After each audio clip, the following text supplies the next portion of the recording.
오늘 메시지의 제목이 제4의 탄생, 세계관의 회심. 조금 어려워 보이는 제목입니다. 제목을 읽고 보시고 제4의 탄생이 있다면 제1의 탄생, 제2의 탄생, 제3의 탄생도 있을 것이다 하는 것을 충분히 짐작할 수 있을 것입니다. 제1의 탄생은 뭔 것 같습니까? 제1의 탄생은 우리가 사람으로 태어나는 것, 아기로 태어나는 육체의 탄생을 이야기합니다. 그러면 제2의 탄생은 뭐겠습니까? 제2의 탄생은 간혹 교육학 서적에 나오는, 교육학 시간에, 교육학 개론에 나오는, 또는 발달 이론, 청소년의 발달 이론 이런 데서 나오는 용어입니다.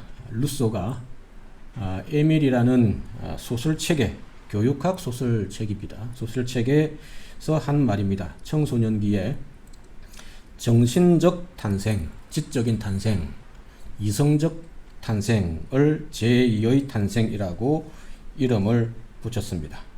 우리의 머리가 눈뜨기 시작하는 시기, 꼬리에 꼬리를 물고 깊은 사고를 할 수 있는 시기, 바로 청소년, 청년의 시기를 이야기합니다.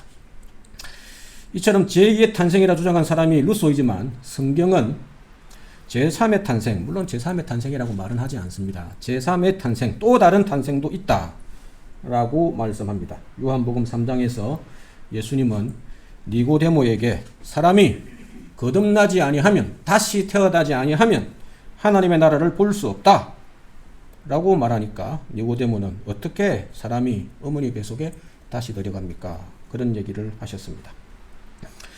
예수님께서 또 다른 탄생, 다시 태어남, 본 어게인, 영적인 탄생을 말씀하셨는데, 이것을 다르게 이야기하면 제3의 탄생이다.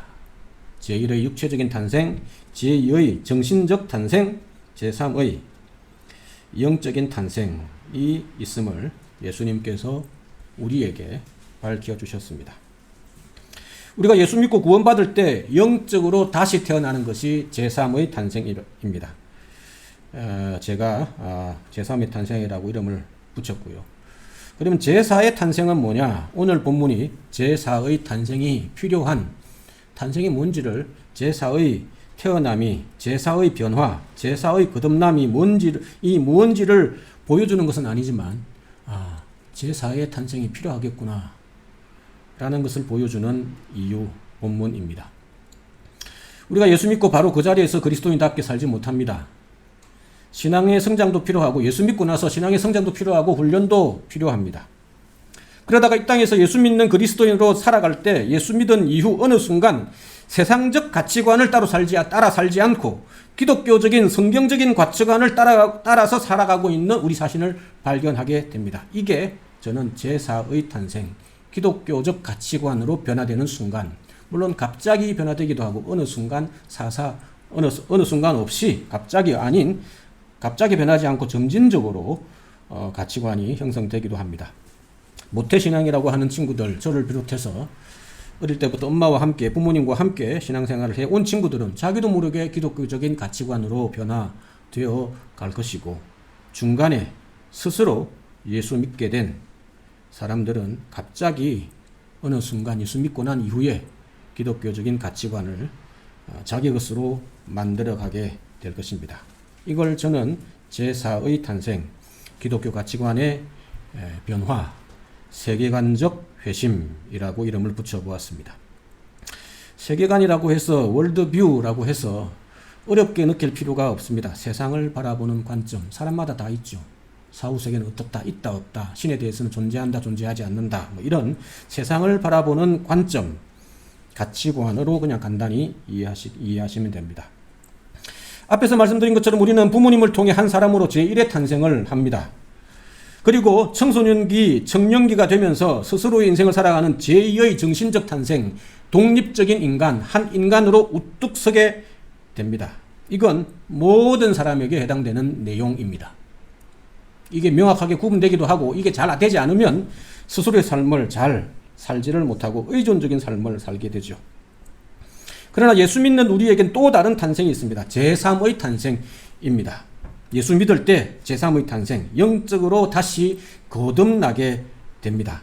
그리고 하나 더 있습니다. 제1의 탄생 이후에 제2의 탄생이 있는 것처럼 제3의 영적인 출생 이후에 제4의 성경적 가치관으로 거듭나는, 변화되어가는 제4의 탄생이 있다라는 말씀입니다. 저는 이것을 제4의 탄생, 세계관적 회심이라고 부릅니다.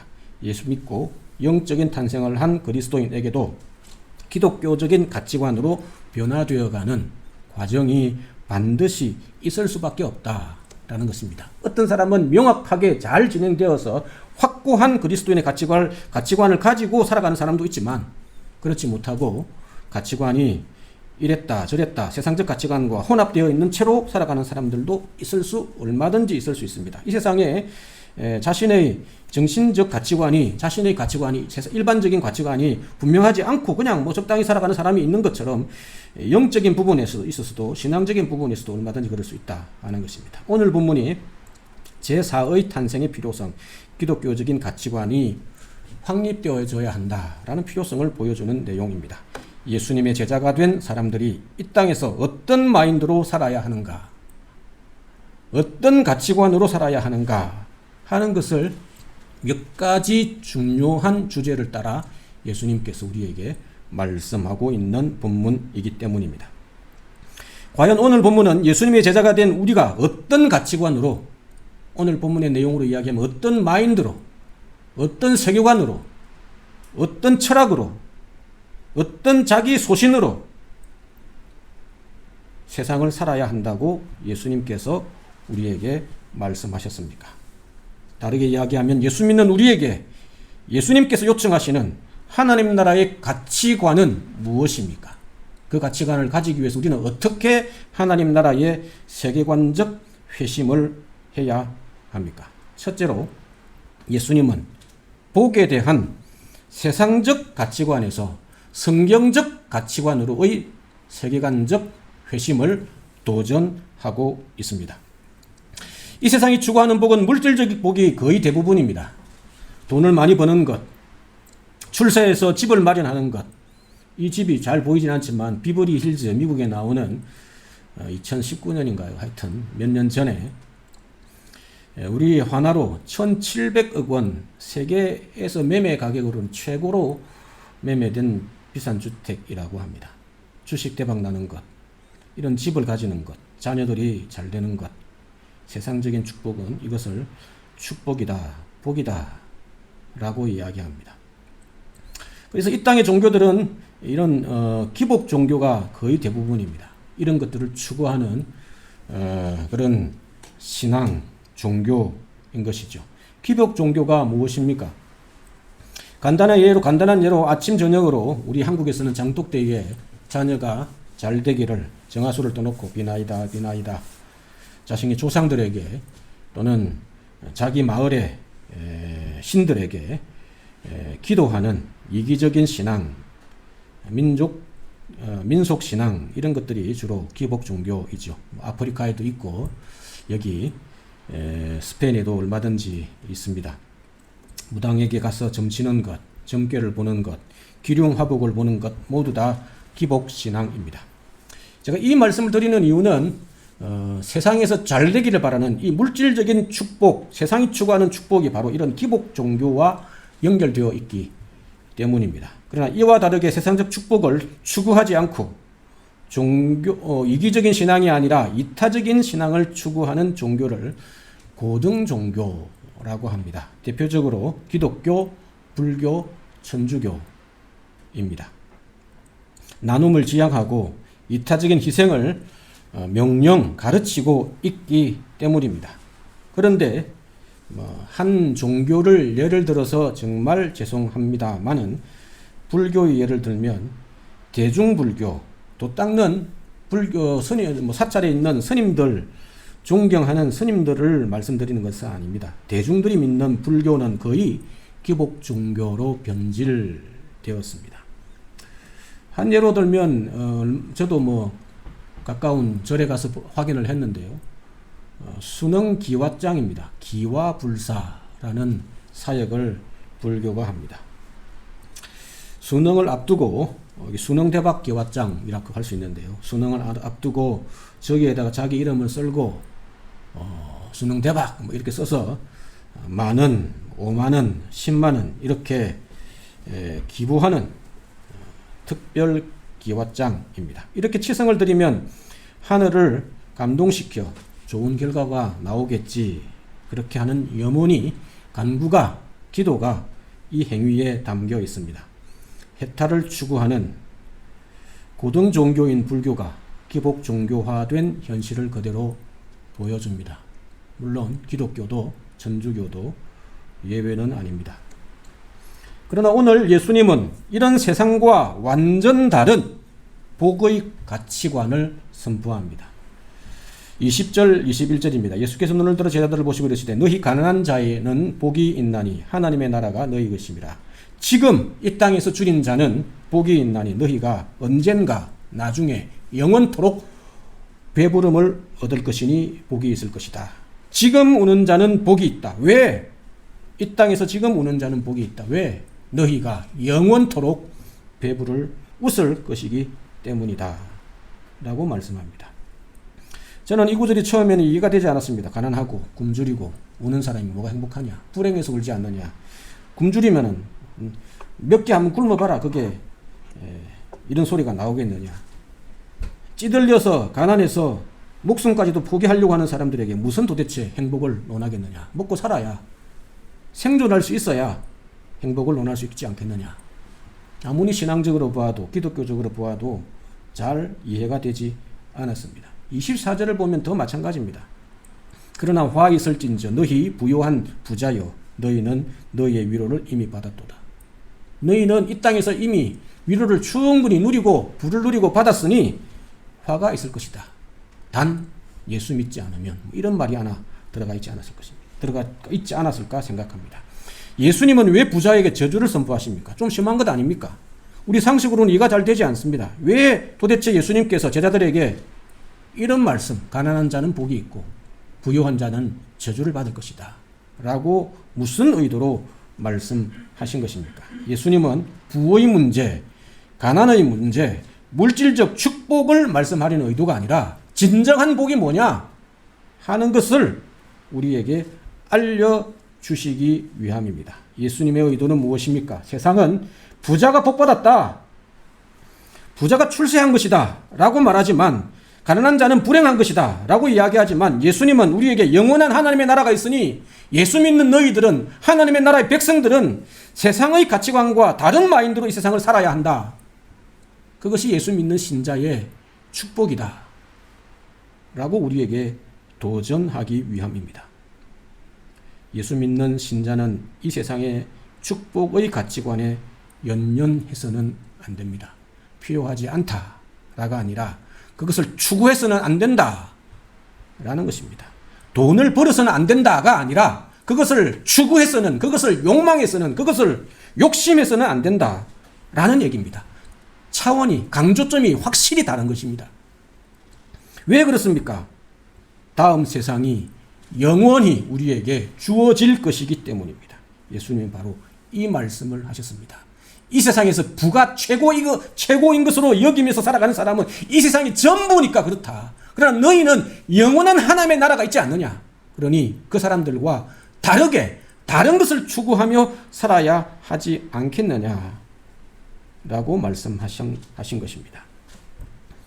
왜냐하면 우리는 영원한 하나님 나라를 소유한 자들이기 때문입니다. 그래서 지금 상징적으로 지금 눈물 짓는 자들이 복이 있을 수 있다. 지금 가난하더라도 진짜 복이 있을 수 있다 라고 말씀한 것입니다. 왜냐하면 우리는 영원한 하나님의 나라에서 배부르고 부요하고 웃음 지으며 기쁜 행복한 삶을 살 것이기 때문입니다. 관점의 차이를 말씀합니다. 그러나 오늘날 한국교회는 어떻습니까? 한국교회도 기복 종교화된 모습을 종종 발견합니다. 저의 비판이 아닙니다. 신학자들이 한국교회를 반성하며 지적하는 내용입니다. 대표적인 예가 삼박자 축복입니다. 요한 3서 1장 2절 말씀, 내 영혼이 잘되고 범사가 잘되고 강건하기를 원한다 하는 이걸 가지고 삼박자 축복, 영혼의 축복, 구원의 축복, 물질적 축복, 이 땅에서 잘되는 축복, 그리고 건강의 축복, 이 세 가지 축복을 만들어내었습니다. 사실상 복음에다가 물질적 축복, 건강의 축복을 추구할 수 있도록 기복신앙의 길을 열어준 것과 마찬가지입니다. 복음과 똑같이, 하나님과 똑같이 다른 것을 강조하면 그것은 바로 우상 숭배이기 때문입니다. 물론 이단은 아닙니다. 그러나 명백한 복음의 변질은 분명합니다. 너무 신랄한 비판입니까? 아닙니다.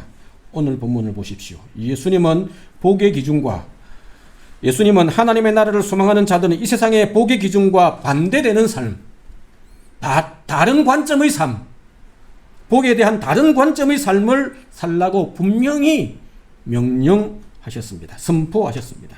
물론 이 세상을 살아갈 때 물질이 필요합니다. 그래서 예수님께서도 기도를 가르쳐 주실 때에 일용할 양식을 위해서 얼마든지 기도하라. 단 일용할 양식을 위해 기도하라 라고 우리에게 도전하셨습니다.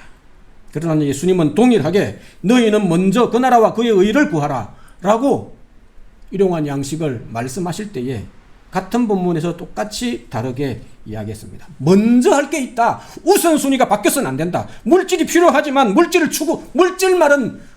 더 우선시해서는 안 된다. 그것이 예수 믿는 신자의, 제자의 바른 가치관이다 라고 우리에게 말씀한 것입니다. 이것이 세상과 다른 관점으로 살아야 한다는 것을 보여주시는 예수님의 가르침입니다. 그러나 세상은 복음 옆에 물질을 나란히, 하나님 옆에 물질을 나란히 붙여놓습니다. 그 결과 어떻게 되었습니까? 우리의 욕심이, 우리의 선택이 복음보다 물질에, 하나님보다 세상에 먼저 손이 가게 되어 있습니다. 그래서 사회로부터 손가락질 당하는 지금과 같은 교회가 된 것입니다. 그러면 어떻게 해야 합니까? 축복에 대한 세상적 가치관의 변화, 회심이 필요합니다. 예수 믿는 제자들은 이 세상의 물질적 기준으로, 관점으로, 물질적 가치관의 기준으로 세상을 보아서는 안 된다, 살아서는 안 된다라는 말씀입니다. 물질적 축복과 비교할 수 없는 하나님 나라의 축복을 더 사모하는 가치관을 가지고 이 세상을 살아가기를 간절히 소망합니다. 그래서 우리에게 주신 것에 감사하며 나누는 삶을 넉넉히 살아가실 수 있는 그런 저와 여러분이 되시기를 간절히 소망합니다. 두 번째로 예수님은 인간관계에 대한 세상적 가치관을 포기하고 건강한 성경적 가치관을 가지라라고 우리에게 도전합니다. 그 내용이 어디에 나옵니까? 27절부터 이후에 나옵니다. 27절, 28절 읽지 않아서 제가 읽어드리겠습니다. 그러나 너희 듣는 자에게 내가 이르노니 너희 원수를 사랑하며 너희를 미워하는 자를 선대하며 너희를 저주하는 자를 위하여 축복하며 너희를 모욕하는 자를 위하여 기도하라. 저는 이 구절도 참 해석이 힘들었습니다. 어떻게 원수를 사랑할 수 있냐? 나를 미워하는 사람을 어떻게 사랑할 수 있냐? 이거는 막 도무지 불가능하다. 어떻게 성인군자가 돼야 자기를 완전히 비워야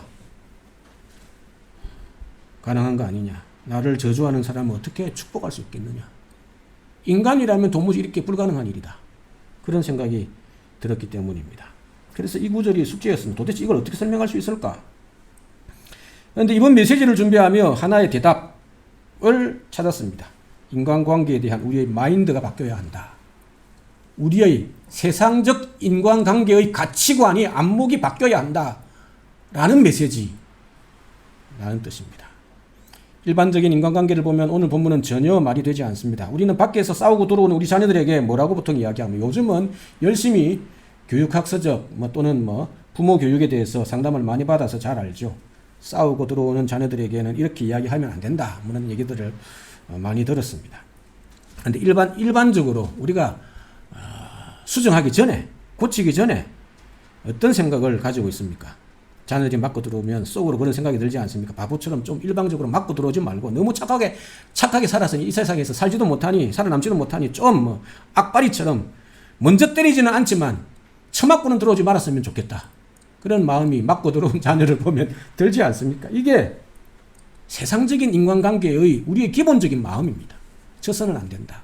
내가 해코지 하진 않지만, 내가 악을 행하진 않지만, 내가 나쁜 사람이 되지 않지만 당하지는 말아야 한다 라는 것이 인간관계, 이 세상에 보는 가장 기본적인 인간관계입니다. 그런데 예수님은 완전히 정반대의 인간관계를 가르칩니다. 29절, 30절, 31절이죠. 너는 이쪽 뺨을 치는 자에게 저쪽 뺨도 돌려대고 여기도 쳐라. 내 겉옷을 빼가면 야 속옷까지 내 모든 것까지 다 간에 썩게까지 다 가져가라. 실제로 그렇게 할 수는 없습니다. 30절 너에게 구하는 자에게 내 가지고 있는 것들을 다시 구워준 것을 빌린 것을 다시 달라고 그러지 마라. 이러면 나는 완전히 알거지 안 되겠습니까? 31절 남에게 대접받고자 하는 대로 너희도 남을 대접하라. 사실은 이 말씀을 하고 싶은 것입니다. 이 세상이 가르치는 인간관계가 완전히 정반대입니다. 단순히 훌륭한 윤리라고 설명하는 것으로는 부족합니다. 야, 이거 참 대단한 좋은 말씀입니다. 이대로 살면 정말 최고다. 그래서 많은 학자들이, 인문학자들이 이 구절을 황금률, 골든 룰이라고 이야기할 정도입니다. 우리가 실천할 수 없을 정도의 강력한 삶을 예수님께서 인간관계, 성경적인 인간관계를, 세상의 인간관계가 아니라 성경적인 인간관계를 우리가 실천할 수 없을 정도의 그런 강력한 말씀을 요구하셨다면 뭔가 납득이 될 만한 다른 설명이 필요하지 않겠습니까? 저는 32절에서 그 해답을 실마리를 찾았습니다. 너희가 만일 너희를 사랑하는 자만 사랑하면 칭찬받을 것이 뭐냐? 마지막 구절입니다. 죄인들도 자기가 사랑하는 자는 얼마든지 사랑한단다. 32절 마지막에 뭐라고 되어 있습니까? 죄인들도 사랑하는 자는 사랑하기 마련이다. 무슨 뜻입니까? 간단한 예를 한번 들어보십시오. 잘 압니다. 극악무도한 살인자도 자기 아내를, 자기 남편을, 자기 가족을 사랑할까요? 사랑하지 않을까요? 당연히 사랑합니다. 세상 사람들이 그렇습니다. 아무리 나쁜 사람이라도 자기가 사랑하는 사람은 사랑하기 마련이다. 사랑하지 않는 사람을 사랑하는 것이, 사랑하기 힘든 사람을 사랑하는 것이 예수 믿는 신자가 가져야 할 인간관계의 원칙이어야 하지 않겠느냐라고 우리에게 말씀한 것입니다. 예수 믿는 제자들은 이 세상의 이기적인 사랑을 하는 사람들과 조금은 구별된 삶을 살아야 마땅하지 않겠느냐라는 반어법입니다. 실제로 다 이렇게 하지는 못할지라도 조금씩 우리의 사랑이 이기적 사랑을 뛰어넘어 이타적 사랑으로 나아가야 하지 않겠느냐라는 말씀입니다. 이렇게 설명드리니 본문이 조금 더 명확하게 이해가 되지 않습니까? 예수님을 따르는 제자는 세상과 구별된 존재입니다. 그래서 마태복음은 이 말씀을 하시기 전에 너희는 세상의 소금이다. 너희는 세상을 밝히는 빛이다.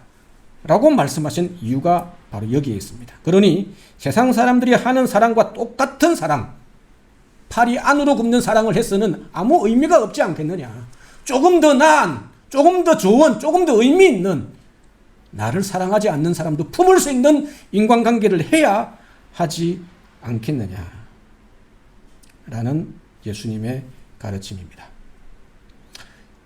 이런 예수님의 가르침은 이 세상의 인간관계에 젖어 있는 우리에게 인간관계의 회심, 새로운 성경적 인간관계의 가치관의 변화를 요청합니다. 이것이 제가 붙인 인간관계의 세계관적 회심이라 할 수 있습니다. 우리의 구원은 예수 믿고 천국 가는 것에만 머무르지 않습니다. 그러면 예수 딱 믿고 더 이상 교회 안 가도 됩니다. 무슨 의미가 있겠습니까? 천국 가는 것이 전부라면 아무 의미가 없습니다. 우리의 구원은 세상의 물질에 대한 가치관의 변화, 인간관계의 가치관의 변화를 도전합니다. 만약 우리의 인간관계가 진정으로 예수님의 가르침을 따라 조금씩 회심하여 간다면 우리 주변에서 깜짝 놀란 반응이 있을 것입니다. 예수님의 향기를 우리의 관계를 통해 체험하실 것이기 때문입니다. 만약 우리의 공동체의 인간관계가 예수님께서 말씀하신 것으로 점점 성경적 인간관계로 변화되어 간다면 우리의 공동체는 조금이나마 이 땅에서 여기가 천국이구나 하는 간증을 맛보게 될 것입니다. 우리의 주변에서 우리의 공동체 안에서 천국을, 하나님의 나라를 조금이나마 맛볼 수 있는 저와 여러분이 되시기를 간절히 소망합니다. 세 번째로 리더의 자기 성찰에 대한 세계관적 회심, 세상적 리더십에 대한 변화, 가치관의 변화를 예수님은 우리에게 도전하십니다. 이 구절은 39절에서 마지막 45절에 해당되는 뒷부분에 해당되는 내용들입니다. 이 구절도 해석이 참 쉽지 않습니다. 도대체 뭘 얘기하려고 이런 얘기를 꺼내실까? 41절 허물에 대한 얘기는 왜 하시나? 왜 소경이 소경을 인도하는 것은 나쁘고 이런저런 말씀을 왜 하실까? 42절에 외식에 대한 말씀은 왜 하실까? 43절에 삶의 열매를 보고 그 사람을 알라 이런 얘기는 왜 하실까? 조금 연결이 안 되고 순서가 안 맞는 것처럼 보여집니다. 그러나 이 구절은 리더의 공동체, 예수 믿는 제자 공동체의 리더로서 자기 성찰에 대한 가르침입니다. 단순히 한 사람이 자신을 잘 성찰할 수 있어야 한다. 다른 사람 덜보 보지 말고 내 안에 다른 사람에게 있는 티끌 보지 말고 내 눈에 들어있는 덜보를 볼 수 있어야 한다. 그 말이 아니라 그것도 포함하지만 공동체의 리더로서 자기 성찰적 삶을 살 수 있는 자들이어야 한다. 왜냐하면 지금 이 말씀을 듣고 있는 제자들은 다른 사람을 섬겨야 하는, 다른 사람을 제자 삼는 자가 되어야 하는 리더이기 때문입니다. 조금 더 확인을 해보겠습니다. 39절 다른 사람이 보지 못하는 위험을 볼 수 있는 안목이 있어야 소경이 소경을 인도하지 못하는 것처럼 내가 다른 사람들보다는 조금 그 더 나은 위험을 볼 수 있는 눈이 있어야 다른 사람을 인도할 수 있지 않겠느냐. 리더십의 핵심입니다. 리더는 누구야 합니까? 똑같은 사람은 리더할 수 없습니다. 뭔가 다름을 가진 존재여야 그렇게 할 수 있습니다. 41절 42절은 뭡니까? 다른 사람의 부족함을 말하기 전에 저 사람 나쁜 거다. 이 사람 고쳐야 한다. 이걸 변화되어야 한다. 이렇게 말하기 전에 자신의 문제를 볼 수 있어야 진정한 리더가 될 수 있다. 리더의 자기 성찰을 이야기하는 말씀입니다. 왜냐하면 리더는 잘못하면 자신을 반성할 줄 모르면 자신을 점검하고 자신을 고쳐내지 못하면 잘못하면 리더로서 서 있는 자리에서 외식하는 모습으로 변질될 수 있기 때문입니다. 그리고 43절, 44절, 45절은 뭘 얘기합니까?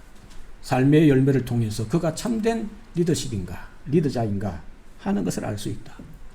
라고 우리에게 보여주는 말씀입니다. 이렇게 말씀드리니 이 구절들이 조금 앞뒤가 맞는 내용으로 읽혀지지 않습니까? 예수님의 평지 설교의 마지막 메시지는 제자들로서 어떤 리더가 되어야 하는가, 리더십에 대한 말씀을 우리에게 주셨습니다. 그나마 조금 납득이 됩니다. 그럼에도 불구하고 이 세상의 리더십에 대한 도전의 메시지임을 기억해야 합니다. 이 세상의 리더십은 기본은 하나님이 무조건 해야 하는 것입니다. 최근 들어서 민주적인 리더십, 합리적인 리더십이란 말이 나왔지 사실 불과 50년, 100년도 되지 않습니다. 그 전에 이 세상을 지배했던 리더십은 몇 천 년 동안 이어져 왔던 이 세상의 리더십은 윗사람은 아랫사람을 마음대로 부리고 아랫사람은 무조건 충성하는 것, 윗사람을 비판할 수 없는 일방적인 리더십이 이 세상의 리더십의 뿌리입니다. 그런데 제자 공동체의 리더십은 어떠합니까? 하나님 나라의 공동체의 리더십은 자기를 돌볼 줄 아는 자기 성찰의 리더십이어야 한다라는 말씀입니다. 다른 사람이 볼 수 없는 것을 볼 수 있어야 하고 타인에게 너그럽지만 자신에게는 엄격해야 하고 삶의 열매로 리더십의 진정성을 확인할 수 있습니다. 부족하고 부끄럽지만 저의 예를 들어보겠습니다. 저는 처음부터 목회자가 되고 싶지는 않았습니다.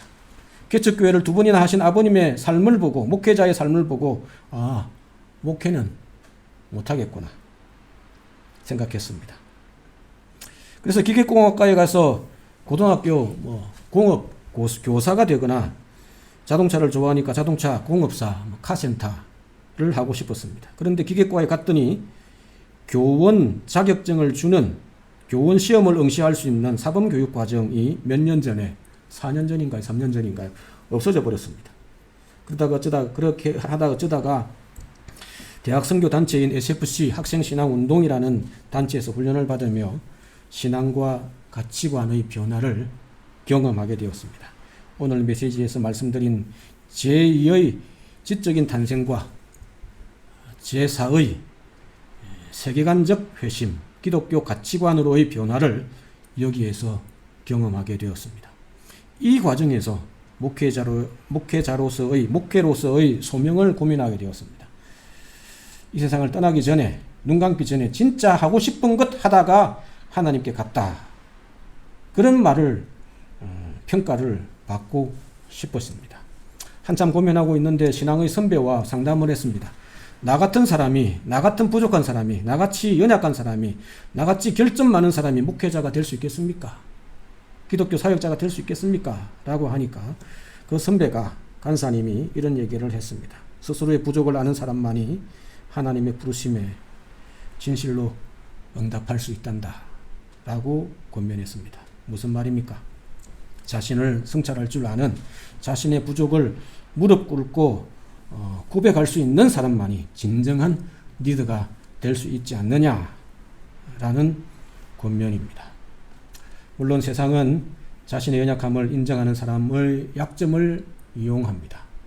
자기 부족한 걸 드러내면 옆에 있는 사람이 물고 뜯고 난리입니다. 그러나 제자 공동체의 참된 리더십은 자신의 부족함을 투명하게 인정하는 리더십으로부터 나옵니다. 우리는 잘 압니다. 자신의 부족함을 인정하고 고쳐나가기보다 다른 사람을 손가락질하고 비판하기가 훨씬 쉽습니다. 저도 그랬습니다.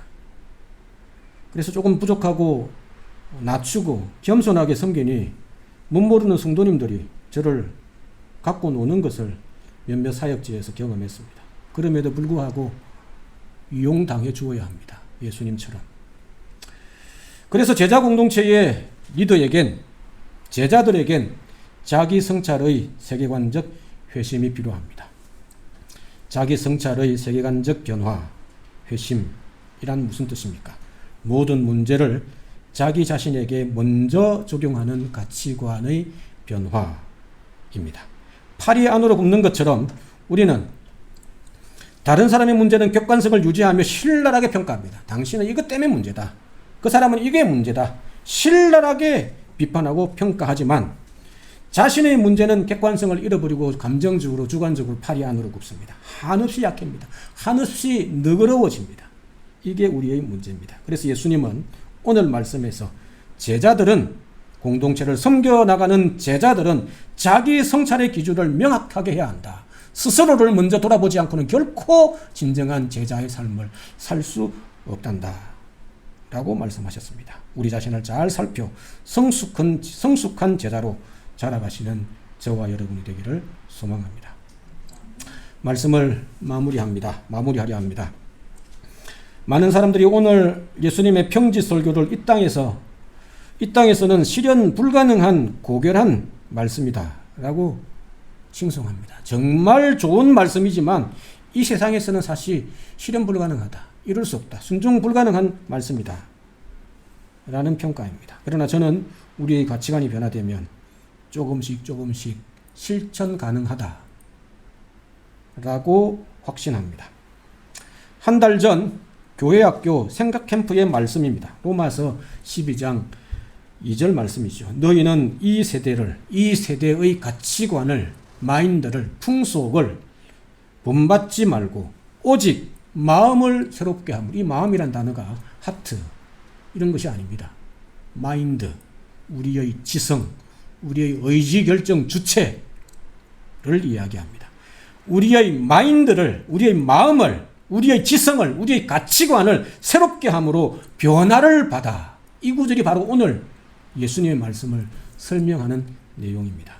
그렇게 변화를 받아 세상적 가치관을 따라가지 말고 성경적 가치관으로 변화를 받아 하나님의 이 세상을 향한, 우리를 향한, 공동체를 향한 선하시고 기뻐하시고 온전하신 뜻이 무엇인지 분별하는 삶을 살아가라 라고 말씀하셨습니다. 많은 교회들이 무조건 믿어라 라고 이야기합니다. 그러나 사도 바울은 분별하라, 똑똑하게 생각하라 라고 말씀하셨습니다. 이 분별은 지성의 작용입니다. 머리의 결과입니다. 무엇이 올바른지 분별하지 않고 건강한 삶을 살 수 없기 때문입니다. 이 세상과 다른 가치관을 가지고 세상의 가치관이 무엇인지 분별함으로 예수 믿는 신자의 삶을 하나님이 무엇을 원하는지를 알고 살아가라 라고 우리에게 분별력을 요청하고 있습니다. 예수님을 믿음으로 우리는 제자가 됩니다. 우리는 예수 믿을 때 구원받고 예수님의 제자가 됩니다. 그러나 참된 제자의 삶을 살아가려면 이 시대를 본받지 말고 오직 생각을, 마음을, 의지를, 가치관을, 세계관을 새롭게 함으로 변화를 받아야 합니다. 복에 대한 세상적 가치관에서 복에 대한 성경적 가치관으로 변화되어 하늘의 소망을 이 땅에서 맛볼 수 있으시기를 간절히 소망합니다. 인간관계에 대한 세상적 가치관에서 서로 물고 뜯고 싸워서 이겨야 하는 인간관계에서 변화되어 구별된 가치관으로 변화되어 상처만 받던 인간관계에서 회복을 경험하는 저와 여러분이기를 소망합니다. 소경이 소경을 인도하는 세상적 리더십에서 자신의 들보를 빼낼 줄 아는 자기 성찰의 리더십으로 변화되어 연약한 자가 강한 자를 부끄럽게 하는 복음의 역사를 경험하실 수 있는 저와 여러분이기를, 우리 교회이기를 간절히 소망합니다.